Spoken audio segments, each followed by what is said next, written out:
the undergirding of all of these peace and justice issues is environment and climate and natural resources. It just kind of clicked, like, oh, this is a justice issue. This is the, climate change, the environmental harm that we're doing, all of the various pieces of the environment and climate crisis. This is the social justice issue of our time. I'm Cherice Bock, and I use she, her pronouns. I'm from Oregon. I live on Kalapuya land, Willamette Valley. I'm a member at North Valley Friends and a member of Sierra Cascades yearly meeting of Friends. Spirituality and social justice are very connected. Friends have, traditionally at least, a contemplative style of worship, of spirituality. It's sort of a rhythm of spending time being contemplative, spending time waiting and listening, and then we actually do what we hear. And of course, we're listening while we do whatever action that we're doing as well.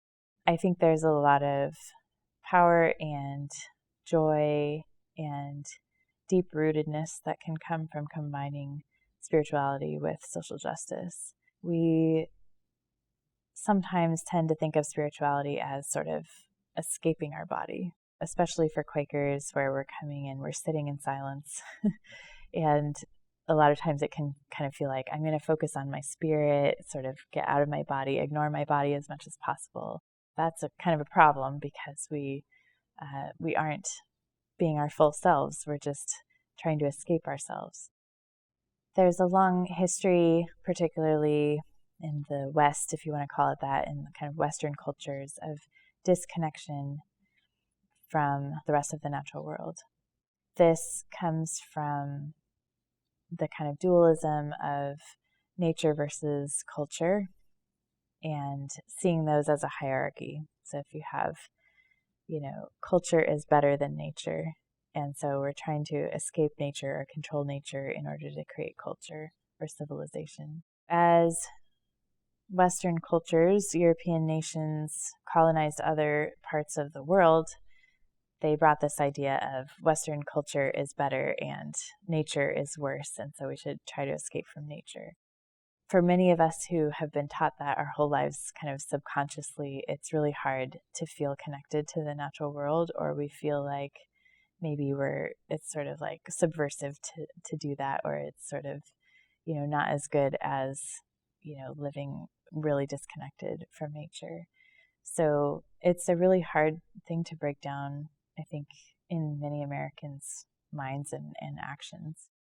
My friend Christy Randazzo and I have been trying to think about how do we bring a way of caring for the environment from within the Quaker tradition. And so we started thinking about the metaphor of the light within, or the inward light, the light of Christ. People use different terms, but the light is this concept that's important to Friends across the centuries and across different parts of the Quaker tradition. And so kind of developed this eco-theology of light that helps us transform that metaphor of the light from within the Quaker tradition to something that has ecological significance. We, as humans, experience some of the light. Many of us can see by the light. We can feel the light on our skin, and it keeps us warm. We can't process all of the things that the light has to offer. We need other species in order to process all of the things that the light has to offer to our whole community. As the light comes into our community, different species and different individuals within those species process different parts of the light and are able to make possible different aspects of energy and nourishment within the ecosystem that we wouldn't have if that species wasn't there. All of these systems that we need function because of the light. And so humanity by ourselves can't receive all of our nourishment without all of those other species, without the whole community working together. It's a place of deep belonging for humanity, that we belong here in these communities and we can participate with the whole community of all life. We don't have to think of ourselves as above or separate or other, as we learn how better to be part of the community, as we learn how to receive the light that we need from the other creatures and also give the light that we have and the energy that flows through us into caring for the world around us, then we're part of that community. We completely belong here.